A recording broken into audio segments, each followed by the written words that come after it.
Fala galera, 4 de maio está chegando e com essa data tem o retorno do universo The Walking Dead com a estreia da segunda temporada de The Walking Dead Dead City. Galera, saíram as críticas completas até o 6º episódio, lembrando que serão 8 ao total dessa segunda temporada. E teve esse aspecto interessante que eu já tinha trazido no vídeo de expectativa, que os críticos americanos receberam apenas os 6 ao invés dos 8 episódios dessa segunda temporada. Só que as críticas, elas já saíram e elas estão bem mistas, tá? Bem mistas sobre a segunda temporada. E tem uma delas, que é a crítica do CBR, que eu vou deixar até para a última, tá? Do total de 4 críticas aqui que irei ler e reagir junto com vocês para ver o que vocês também estão achando sobre essas críticas aqui. Bora lá, galera, tá? A primeira aqui, ó, do Cameron Bonomolo. Se a primeira temporada de Dead City foi Fuga para Nova York, a segunda temporada é The Warriors. E essas referências, cara, eu e o Henrique, a gente trouxe, conversou muito já com você sobre essas questões do que tem ali de referência em relação aos filmes clássicos, tá? Ambientado nas ruas sombrias e ultraviolentas de uma Nova York distópica, o clássico cult de 79 começa com um conclave de gangues territoriais. Uma tentativa de trégua para unir e proteger seus territórios contra um inimigo comum. O polêmico filme de gangues é, na verdade, uma história em quadrinhos live action, com suas tribos temáticas enraizadas na fantasia, em vez de qualquer tipo de realismo de gangues de rua. Vamos lá. Segunda temporada tem um quê de história em quadrinhos e ainda mais pulp do que a primeira, que enviou os inimigos de longa data Maggie e Negan em uma missão juntos na Nova York pós-apocalíptica. E eles foram para lá sob o pretexto de resgatar o filho de Maggie, o Herschel, de um dos antigos subordinados de Negan, o Croata, né, o nosso querido Salvador Croata. Mas em uma reviravolta no final da primeira, a Maggie traiu o Negan. Ela o entregou ao Croata, que forçou a Maggie a trazer o Negan do continente para Manhattan em troca de seu filho. Então Maggie voltou para casa com Herschel, tendo negociado o Negan com a Dama, uma poderosa mulher que queria que Negan se unisse e liderasse as gangues da cidade para proteger os recursos naturais da ilha de invasores. A Dama, que é aquela personagem apresentada com uma baita importância naquele final e totalmente mal apresentada e também subutilizada para um personagem que simplesmente é a líder de tudo. Mas já falamos bastante sobre isso. Vamos seguir. Esse recurso natural é o metano, produzido a partir de grande quantidade de corpos de zumbis na ilha, e esses forasteiros são os soldados da Federação da Nova Babilônia, colonizadores do continente que querem assumir a operação de geração de eletricidade com metano para substituir seu estoque cada vez menor de etanol e trazer de volta o velho mundo. A estreia da segunda temporada começa cerca de um ano após o final da primeira. Briggs, que é a nossa querida nova Hilltop, né, agora é membro da Federação da Nova Babilônia, composta por territórios sob a autoridade do governador Byrd, que envia o coronel Pearl Armstrong, um ex-marshal aqui, e o rigoroso ex-delegado. E o rigoroso major Narvaez. Para mim é a major Narvaez, deve ser isso. Para recrutar soldados para uma missão exploratória para retomar Nova York. Outrora capital do mundo e desde então invadida pelos mortos e bárbaros sem lei, os novos babilônios estão determinados a restaurar a lei e a ordem, para fazer de Manhattan um bastião da civilização. Para isso, eles precisam aprender sobre o metano. A Maggie é recrutada para o exército da Nova Babilônia e concorda em retornar à ilha sem resistência, e se ninguém mais de Briggs for forçado realmente a se alistar, incluindo seu próprio filho. A Maggie se colocando nessa situação novamente. Ginny, nossa querida personagem que atravessa lá da Rio Hudson com amiga de Negan até descobrir que ele matou seu pai e se voluntaria para voltar a Manhattan e se vingar. E o Herschel acaba se esgueirando para a ilha por seus próprios motivos. Enquanto isso, em Nova York, Negan é prisioneiro da Dama. Da sua cela, ele é obrigado a comer baratas e se aliviar em baldes, mas está confiante de que a Dama e os Burazi não representam nenhuma ameaça para Herschel, pois ele está seguro com Maggie. Olha que interessante, tá? A posição do Negan é um pouquinho diferente, então. Prisioneiro da Dama, preso na sua cela, e se colocando... Então, talvez ele não tenha aceitado tudo que a Dama impôs para ele. Vamos ver. Ao saber dos planos da Nova Babilônia de invadir a ilha, a Dama joga uma carta diferente. Ela força Negan a obedecer, ameaçando sua esposa e filho, a Anne. Então, e o nome do filho é o Joshua, né? A Anne e o Joshua. Será que a Anne vai aparecer? Olha só. Porque aqui está acreditado, né, o nome da atriz. Então, talvez teremos a Anne aparecendo, ao contrário daquilo que eu imaginei. Vamos lá. Então, é interessante a dama utilizar a Anne e o filho para fazer com que o Negan obedeça a ela.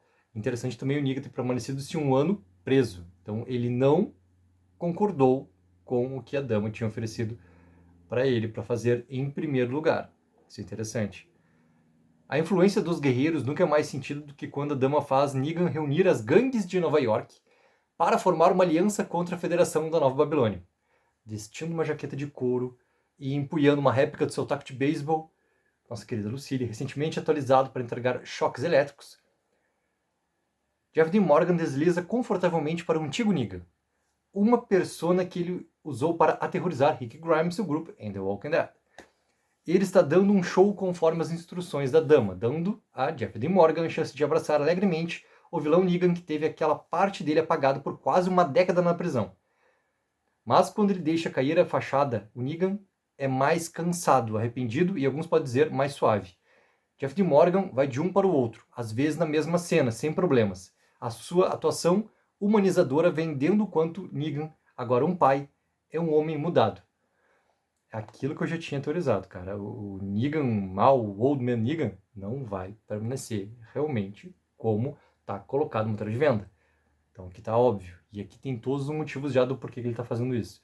Negan e o croata têm a tarefa de convencer 2 dos 3 clãs territoriais a se juntarem ao grupo da dama, que os coloca em conflito com os líderes da gangue Christus e Bruegel, que é a gangue ali do King Coates.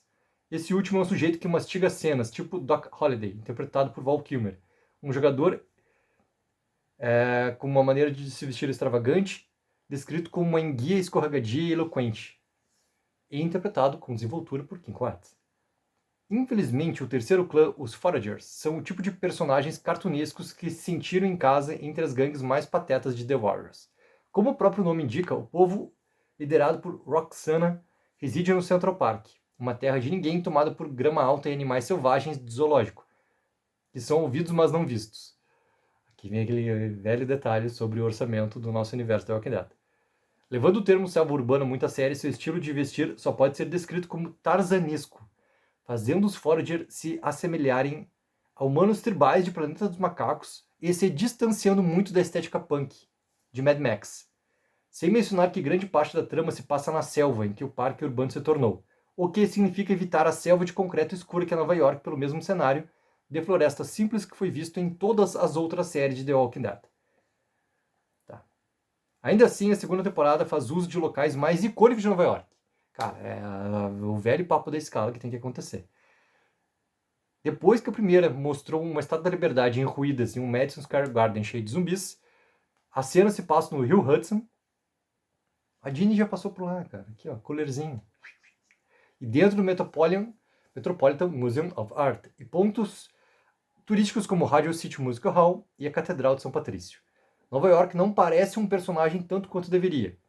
E os quarteirões cheios de zumbis espreitando sob as tirolesas ou os corpos de zumbis caindo desses mesmos telhados são perdidos dessa vez. Ah, cara, como eu queria que eles acertassem a relação de escala. A gente está em Nova York, leva-se o universo da Walking Dead para Nova York, não se utiliza Nova York. A gente viu, primeira temporada de Daryl Dixon, quanto que eles souberam utilizar Paris. E aqui, 2 temporadas, eles não conseguem utilizar Nova York, que está colocado aqui na crítica. E a crítica do Cameron Monobolo é positiva, e ele coloca, novamente, uma pontuação sobre o não uso da escala. Outra coisa que passou despercebida, o evento principal, com Meg e Negan estrelando sua própria série juntos. Eles passam muito pouco tempo juntos na segunda temporada, e ficam separados na maior parte dos 6 primeiros episódios. Daí ele coloca aqui que a MC não liberou os últimos 2 episódios. Esse ponto está colocado por todos os críticos, tá? Todos os críticos falam sobre isso, e vamos ver. Não adianta, a gente agora tem que ver a série realmente para entender por que foi feito e pensado dessa maneira. The Walking Dead: The Ones Who Live e Daryl Dixon: The Book of Carol também tiveram seus respectivos co-protagonistas, Rick, Michonne, Daryl, Carol, embarcando em suas próprias jornadas individuais antes de serem reunidos. Mas ao manter Meg e Negan em seus cantos, exceto por breves trocas, Dead City perde o atrativo de unir Meg ao homem reformado que assassinou seu marido, Glenn. Tem um contraponto sobre isso aqui, né? Porque quando o Cameron Bonomolo coloca a comparação entre The Ones Who Live e The Book of Carol, cara, The Book of Carol tem muito porque apenas o 4º episódio lá, Daryl e Carol se encontram, tá? Tem que fazer a Carol chegar na França, daí lá na França, chegar até onde o Daryl tá, é toda uma complicação. The Ones Who Live, da Nai Gurira e Andrew Lincoln foram bem claros que isso partiu deles também, que ao contrário do que a MC queria que eles se encontrassem mais pra frente para manter uma coisa chamada audiência. E manter a expectativa, né, nossa, fãs, para ver os dois reunidos. E eles falaram, não, vai ser no primeiro episódio. E foi feito no primeiro episódio. Então é um contraponto aqui que não é um... Cara, o exemplo ele não é igual, porque as situações elas não são iguais.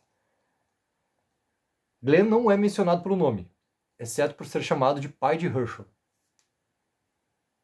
Pode ser alguma coisa em questão de contrato, tá? Mas não faz sentido, já que está sendo usado Negan e Meg e o próprio Herschel.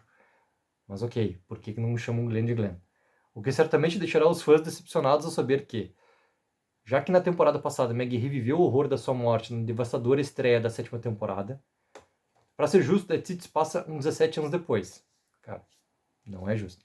Dessa vez, Meg divide a maior parte do tempo de tela com o Herschel, que ainda guarda raiva e ressentimento da mãe pelo que ele chama de obsessão por Negan.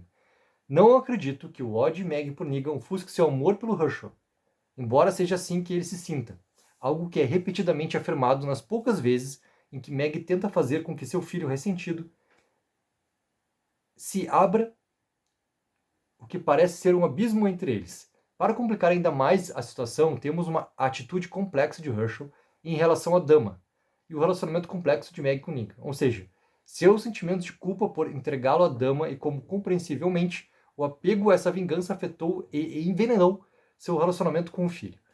Lauren Cohan interpreta um lado diferente da Meg, ora a feroz mamãe urso, ora uma mãe atormentada pela culpa e lutando contra esse cisma que revela lados chocantes de seu filho. Cara, a relação do Herschel Jr. com a Dama é algo jogado na nossa cara naquela primeira temporada lá. Tomara que tenha realmente uma grande explicação nessa segunda temporada do que aconteceu entre os dois. Não o que aconteceu de verdade entre os dois. Isso não está mostrado, foi uma baita oportunidade perdida. Baita. Parte final. Dead City atinge seu auge quando Lauren Cohan e Jeff D. Morgan desvendo a dor e a culpa que entrelaçam as histórias de Meg e Negan a ponto da série ganhar vida sempre que eles compartilham o mesmo espaço. Ah, vá. Ah, vá. Seja como inimigos ou amigos. Assim como o metano, esse tipo de eletricidade pode abastecer uma cidade inteira. E ele deu uma nota 3 de 5 para essa temporada. Vamos sem demora aqui, ó, para o Sean Van Horn do Collider. Tá? Vamos lá para a parte onde ele já entra na questão. Meg e Herschel não tem muito o que fazer na segunda temporada de The Walking Dead City. Eles lutam contra bandidos, lutam contra zumbis, encontram mocinhos, se revezam e repetem. No entanto, o relacionamento deles é o cerne da história, especialmente porque a série toma a decisão imprudente de manter Meg e Negan separados, olha o que eu falei.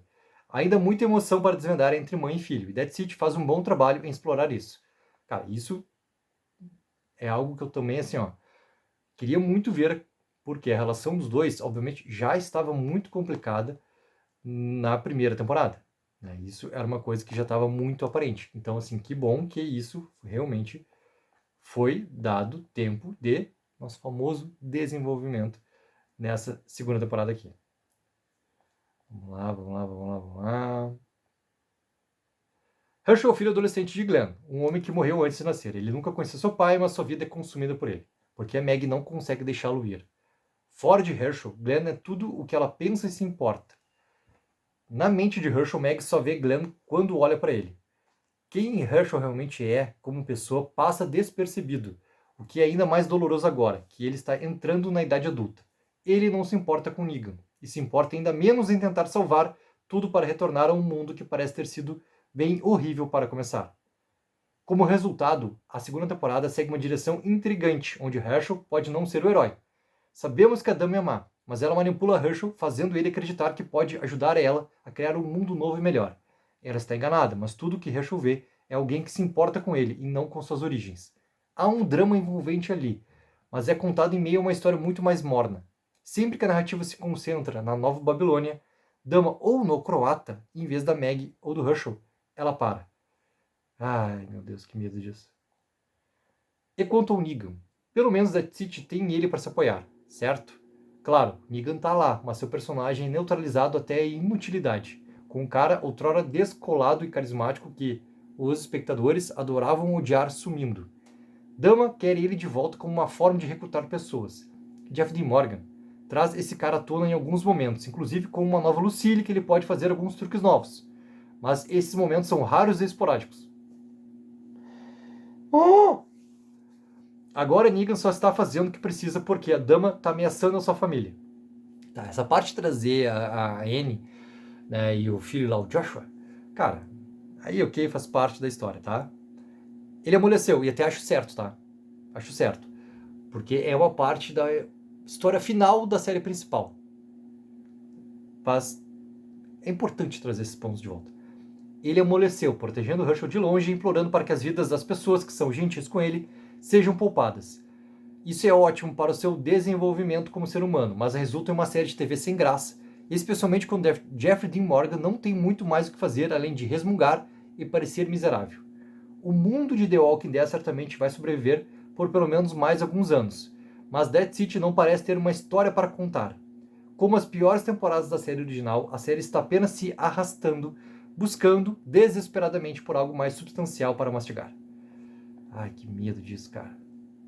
Que medo disso. E ele deu uma nota 5 de 10 para essa segunda temporada. Vamos para o nosso amigo Julian Cannon, que falou o seguinte.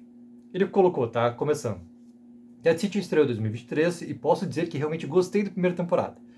A segunda é um esforço sólido, com alguns personagens novos que deram um toque especial à série, embora existam alguns pontos irritantes que me fizeram questionar algumas decisões com base no que vi e como a produção passou. Tive a oportunidade de assistir os primeiros 6 dos 8 episódios. Vamos começar com Negan. Ele sempre tem uma ótima química e charme quando tá na tela. Dessa vez é um Negan diferente. Ele não quer voltar ao seu antigo eu, que era na série principal. A única razão para isso é porque o croata e a dama querem que ele faça isso para convencer outros grupos a se juntarem a eles na luta contra a Nova Babilônia. Cara, esse ponto... Deixa eu botar um parágrafo, não, né? É um parágrafo meu que é, na verdade, um parênteses. Eu não fui favorável à volta do velho Negan, nosso querido, né, Old Man Negan. Só que agora, é a terceira crítica que eu tô lendo, é a terceira que fala sobre a mesma coisa, o mesmo ponto, literalmente. Negan não quer. Então a sua jornada toda, ela não teve, muito menos um retcon, e não teve uma reviravolta, entendeu? Ela realmente está num caminho onde teremos momentos do velho Negan, mas com um grande motivo do porquê que é Annie e o Josh. Então, o que eu critiquei antes, ainda bem que foi antes, tá? Porque eu não tinha gostado da maneira como estava sendo colocado, principalmente por causa do material promocional, esse Old Man Negan. Só que agora tem um contexto, e o contexto, para mim, justifica por quê, tá? Vamos seguir. Pelo que eles estão lutando, pelo fornecimento de energia, metano e eletricidade em Manhattan. Negan está decidido a simplesmente dar um show para acabar logo com isso. Ele contou isso para Meg no primeiro episódio da primeira temporada. Agora, a coisa está em plena exibição e começa dentro da igreja, com algumas falas memoráveis que me fizeram rir. Principalmente porque ele prefere posters de filmes à arte histórica.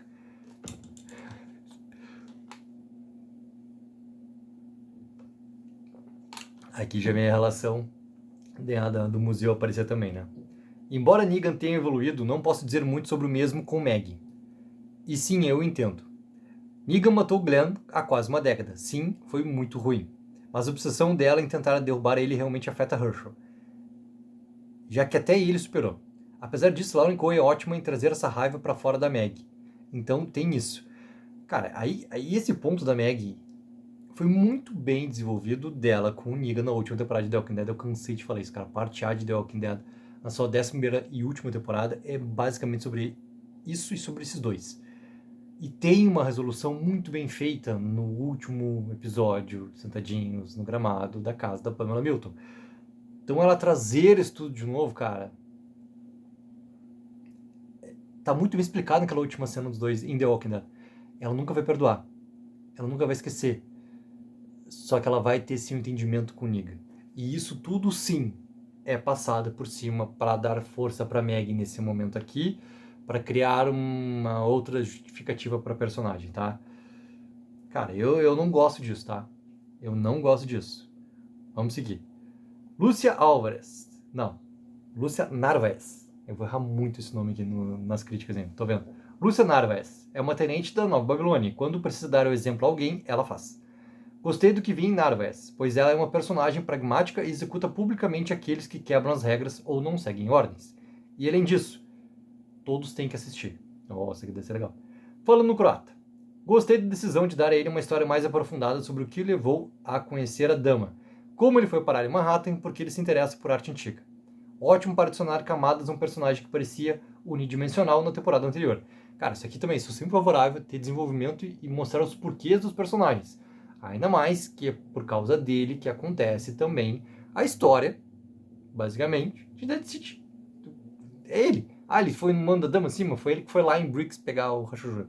Então é importante, porque ele tem uma ligação também com o Negan. Então é importante trazer um backstory para o personagem. Há também alguns bons momentos. Usar zumbis como artilharia de canhão em um episódio foi diferente. E posso dizer que essa cena teve que ser filmada uma vez. Toda a sequência foi muito tensa. Ah, só pôde ser filmada uma vez. Há também outra cena em que Meg, Armstrong e Herschel relembram Kit Kat. Pode parecer piegas, mas o fato dos três não comerem chocolate desde o início do apocalipse é uma sensação interessante quando você assiste. Beleza.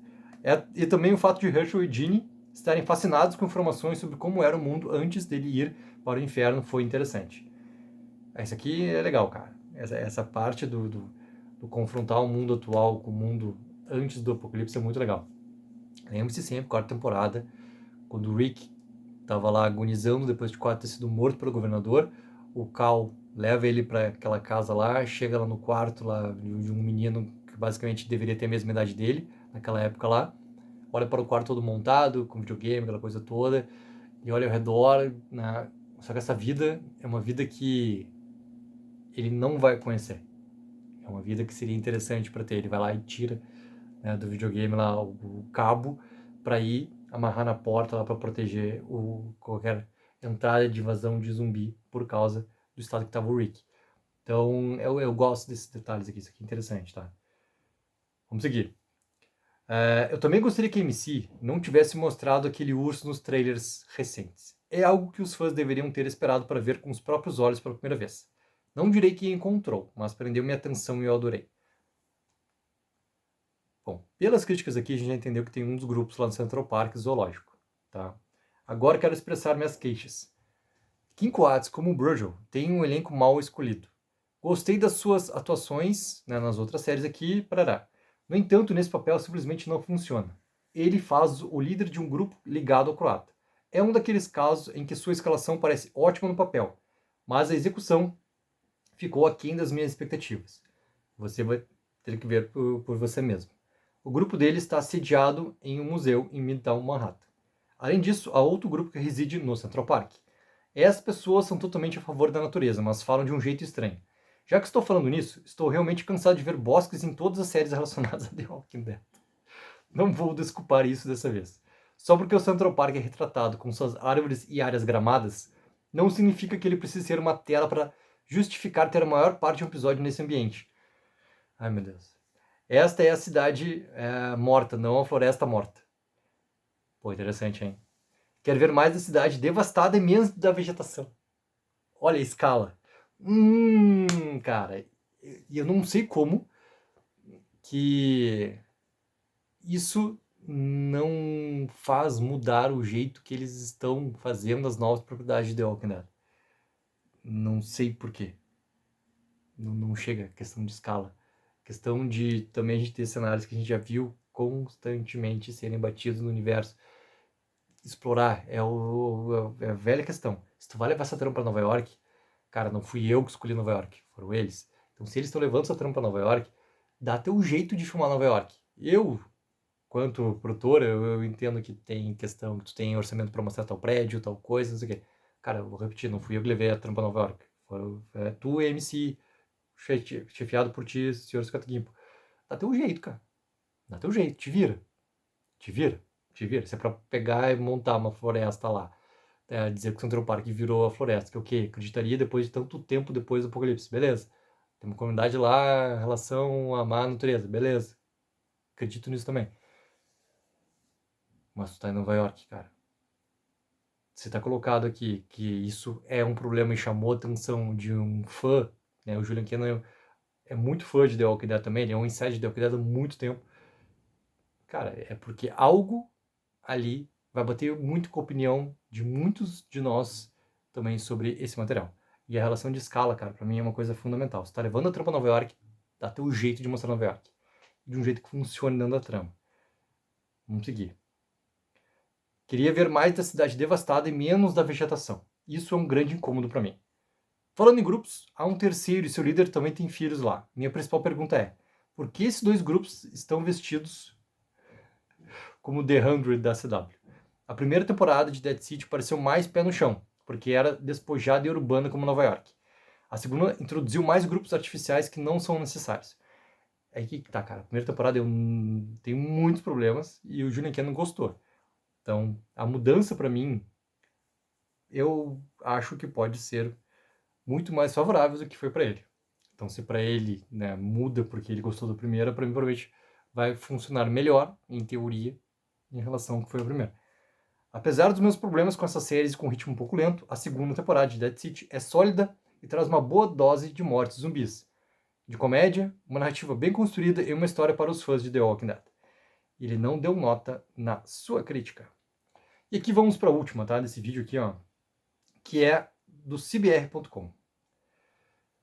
Dead City é o único na franquia The Walking Dead. Pode reciclar ideias e conceitos antigos da série principal, mas nenhuma outra série de The Walking Dead viu seus sobreviventes lutarem pelo metano produzido pelos restos mortais zumbis, enquanto uma música culturalmente rica ecoou ao fundo.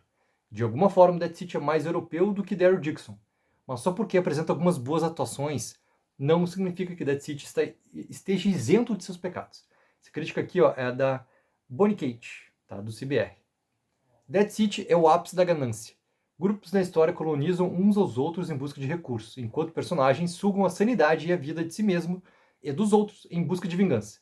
Mas a verdadeira ganância reside na própria ideia de Dead City, que por algum motivo, o final perfeito de Meg Negan em The Walking Dead, vou repetir, final perfeito de Meg Negan em The Walking Dead, precisou ser esmagado para arrancar mais algumas temporadas desses personagens em prol do fanservice. Meritíssimo, encerra o meu caso aqui, meritíssimo. Encerra o meu caso aqui, porque é que tá. O problema tá na ideia. O problema tá todo na ideia. Tá na ideia e tá no que tu tá colocando de peso, principalmente pra personagem da Meg ali. O peso tá na ideia. O final perfeito de Meg Negan em The Walking Dead precisou ser esmagado para arrancar mais algumas temporadas desses personagens em prol do fanservice. Embora as pessoas pudessem facilmente ignorar essa injustiça na primeira temporada, já que Dead City é um conceito realmente interessante, a segunda torna isso muito difícil de ignorar. Em sua segunda temporada, Dead City ainda é convincentemente desequilibrada, mas não tem um propósito suficiente para justificar sua existência. Cara, ela pegou fortíssimo. Vamos lá. Uma grande melhoria. Peraí. É que travou tudo completamente aqui. Quis que dá a gente fazer vídeo sem corte. Uma grande melhoria em relação à primeira temporada é a intensificação do relacionamento entre Meg e seu filho adolescente Hershel. Olha que isso está pontuado em todas as críticas, tá? E como algo favorável. Algum tempo após o final da primeira, Meg já está ocupada. Ela não só está criando Hershel emocionalmente distante e a órfã Ginny, como também tem a Nova Babilônia respirando em seu pescoço após ser forçada a se juntar à rede de assentamento deles. Ao se concentrarem mais na luta de Meg para equilibrar a criação dos filhos com suas próprias necessidades, Meg e Hershel se tornaram o centro moral de Dead City. O resultado dessa mudança é que as pessoas provavelmente torcerão mais para que Meg e Hershel superem suas diferenças do que para Meg e Negan. E esse é um resultado natural de uma temporada em que os protagonistas não se cruzam com muita frequência nos 6 primeiros episódios exibidos aos jornalistas.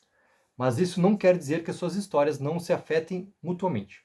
Para o bem ou para o mal, Meg e Negan estão entrelaçados por um destino cruel, mas há um interesse mais pessoal na luta de Meg e Hershel para que se Entendam também seus traumas. A mudança de Herschel para um caminho mais sombrio representa uma ameaça para Meg, para a mente de Meg, né? Já que está por um fio graças a Negan e a Nova Babilônia. A análise astuta de como os fardos reprimidos de um pai se infiltram em seu relacionamento com o filho mantém Dead City em uma plataforma importante. A ambiciosa iniciativa de Dead City. Meu Deus do céu, travou de novo isso aqui, rapaz. Peraí.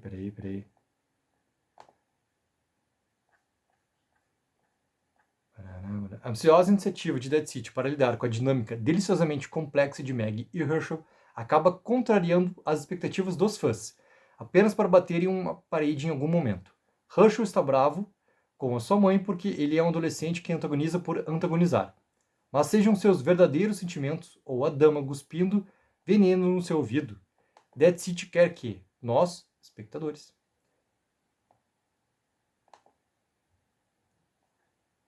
cara, gente, só um pouquinho porque tá dando problema aqui. Nós vamos resolver aqui, vamos indo lentamente e tudo mais. O dama cuspindo veneno no seu ouvido, tá? Dead City quer que os espectadores acreditem que as preocupações de Herschel são válidas. O problema é que Dead City não sabe como articular essa validade. Uma discussão climática entre Meg e Herschel mais tarde na temporada é um excelente exemplo disso, quando eles gritam alto um com o outro, mas dançam em torno do verdadeiro problema. Os temas interessantes presentes em seu arco compartilhado se perdem em diálogos frustrantes e confusos que, na última análise, não dizem nada e tornam Herschel um personagem difícil de acompanhar. O lado bom é que Logan King é excepcionalmente bom em corresponder à intensidade de Lauren Cohn. Em Dead City, seus personagens dizem repetidamente que Meg é uma péssima mãe por outros motivos.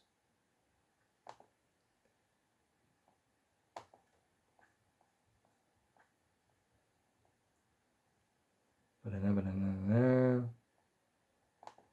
aí, galera, que trava bonito aqui.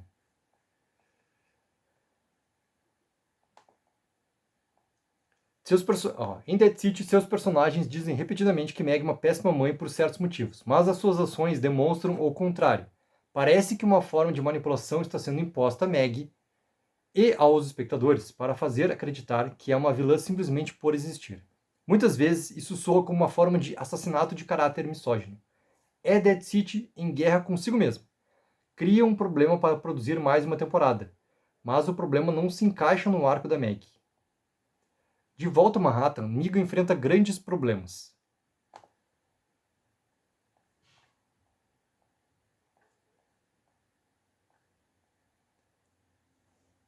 Ele age simultaneamente como prisioneiro do croata e da dama e seu mediador intimidador. Enquanto a execução da progressão de Meg é irregular, a de Negan é cada vez mais regular. Dead City claramente quer fazer dele um cara bom que às vezes faz coisas ruins. E essa caracterização é adequada para o Apocalipse. Sua tentativa de redenção teve reações mistas ao longo dos anos. Alguns, com razão, afirmam que não é merecida porque ele nunca reconheceu totalmente os atos mais hediondos do seu passado. E outros simplesmente gostam do Negan por causa do charme de Jeff Dean Morgan, que também é válido. Negan não é um herói completo nessa temporada, se é que ainda há algum modo...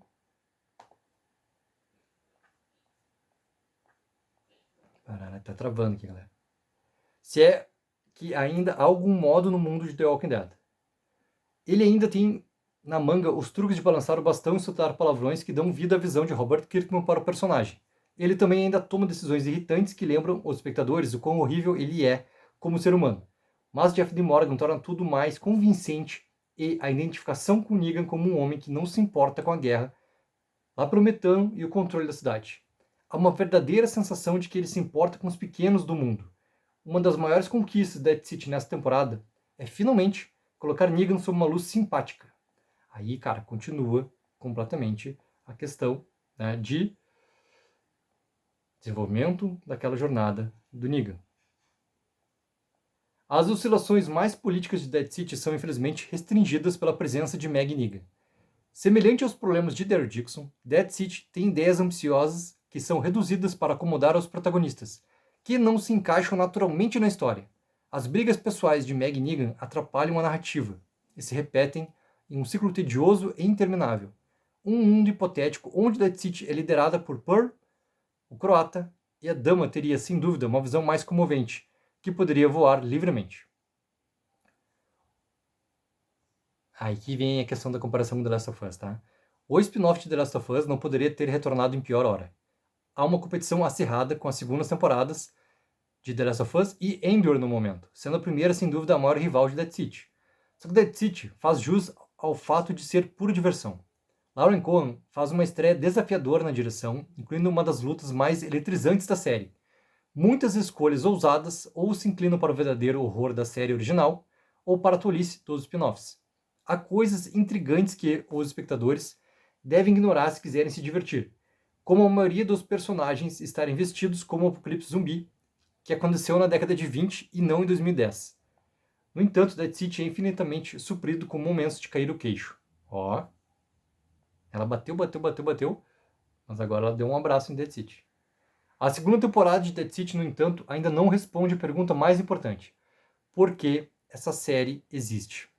Essas são duas das maiores personagens da história do gênero apocalíptico. Uma mulher sobrecarregada por tantas perdas que a endureceram para o pior, e um anti-herói sádico que mudou uma prestigiosa série de TV para sempre. Mas eles também estão presos na mesma posição em que estavam há quase 3 anos, quando The Walking Dead terminou.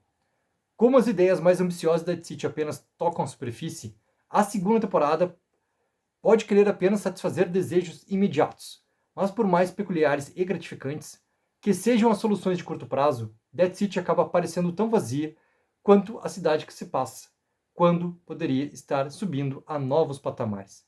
E a Bonnie deu uma nota 6 de 10 para a segunda temporada. Cara, para mim ela pegou muito mais forte até do que o crítico do Collider. Engraçado, ela deu uma nota um pouquinho melhor, né? Ela deu 6, ele deu 5 para a segunda temporada aqui. Então, galera, basicamente, ó, 2 críticas indo mais para o positivo e 2 críticas indo mais para a questão negativa, tá? O que dá para perceber é que tá bem misto. Bem misto. As críticas da segunda temporada, e repetindo, a galera viu 6 e não os 8 episódios. Por que a MC segurou esses 2 últimos episódios para os críticos? É algo que a gente vai entender também acompanhando os episódios, tá? Obviamente que as teorias já estão rolando, cara. Ah, que vai aparecer tal personagem tal, vai ter ligação com tal coisa tal. Vamos ver, entendeu? É só a gente assistindo agora a série realmente pra gente entender por que também foi. Isso não é uma novidade também, tá? Simplesmente daria para os críticos não a temporada por completo. Daria metade. A Disney, ela faz isso frequentemente quando é série da Marvel. Frequentemente, tá? É difícil ela liberar toda a quantidade de episódios de uma temporada para os críticos antes, tá? É difícil. Geralmente ela libera metade, libera o primeiro arco. Então, isso também não tem problema nenhum, tá? Mas óbvio que as teorias estão rolando solto. Então, galera, a minha expectativa para a segunda temporada é muito que ela consiga prestar atenção nos problemas que ela teve no primeiro e consiga, de algum jeito, fazer funcionar a história que ela quer contar. Porque lembrando, meu amigo Henrique, tá? Não adianta eu querer ver algo da maneira que eu quero que seja contado. Eu tenho que ver aquilo que está sendo apresentado para mim da maneira como eles pensaram para realmente ser apresentado. E a partir dali, vai entrar minha questão subjetiva, de apontar coisas que eu gostei, que eu não gostei e chegar no meu veredito. Então é isso, basicamente é isso, tá? Tomara que esse ponto que ela traz aqui, no final da crítica dela, porque essa série existe, é algo que eu e o Henrique a gente vem falando desde lá ainda, do final de The Walking Dead, quando veio o anúncio que a gente teria Dead Island, né, que era o título de trabalho, o primeiro título, até virar aqui Dead City. Cara, para juntar esses personagens, essas histórias elas têm que ter muita importância, uma motivação muito boa para te ter uma história acontecendo ainda em sequência. E daí a gente fala, pô, podia ter as questões de ligação entre os personagens, das séries, tudo mais. Não adianta, cara. A gente tem que ver agora a segunda temporada para entender realmente se essa parte da questão que ela traz, do porquê essa série existe, e algo que muitos fãs também, né, conversam sobre isso. Cara, o nosso grupo do Telegram tá bombando sobre Dead City, porque justamente as fotos, os vídeos, agora a gente tá chegando na semana próxima da estreia cada vez mais, né, abre aspas, estão saindo, tudo mais, a galera falando muito, e esse tópico, ele bate muito, sobre por que existia essa série, tá? E isso não é só em Dead City, entendeu? Mas talvez ela tenha mais força porque a primeira temporada ela teve muitos problemas, e se a gente for comparar com o Daryl Dixon na sua primeira temporada, cara, Daryl Dixon teve uma narrativa muito mais funcional do que foi a primeira de Dead City. Ou seja, para mim, a segunda de Daryl, ela falhou em continuar o que a primeira tinha conseguido estabelecer. E Dead City, ela tem que, para mim, trabalhar o contrário, entendeu? A segunda tem que corrigir muita coisa da primeira. Não adianta, galera. Sou fã, vou estar assistindo no domingo, crítica completa vai estar liberada aqui domingo, cobertura completa aqui no canal. E espero muito que meu lado fã seja preenchido, que a minha questão subjetiva de gostar, não gostar, tudo mais, penda muito mais pro lado do gostar para tudo que for apresentado. Galera, domingo voltam as lives também, cobertura completa aqui no canal, se preparem que o bicho vai pegar. Coloca nos comentários o que de vocês, o que acharam aqui dessas 4 críticas que eu trouxe. Obviamente que temos muito mais críticas, mas daí, cara, seria um vídeo gigantesco. Trarei mais coisas também de críticas aqui à medida que a gente for conversando e tudo mais nos vídeos que forem saindo do nosso universo The Walking Dead. Take 04, viva o sonho aqui.